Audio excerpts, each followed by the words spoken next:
நீ ஆசீர்வாதமாய் இருப்பாய், நீ ஆசீர்வாதமாய் இருப்பாய், நீ ஆசீர்வாதமாய் இருப்பாய். சொல்லுங்க, நான் ஆசீர்வாதமாய் இருப்பேன்.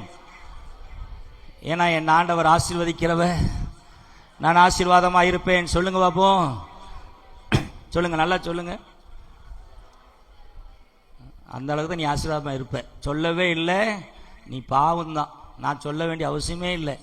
சொல்ல சொல்ல சொல்ல சொல்ல நாமே நாமே உன்னை ஆண்டவர் தூக்கி தூக்கி தூக்கிட்டு தூக்கிட்டு தூக்கிட்டே போவார்.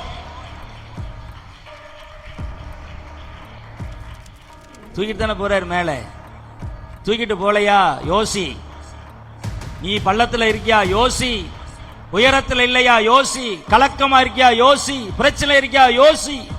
நீ இன்னும் நாட்டப்படவில்லை. நீ தேவனுடைய பிரசன்னத்தில் இன்னும் வரல. நீ யோசிக்க வேண்டும். நீ உயரலையா?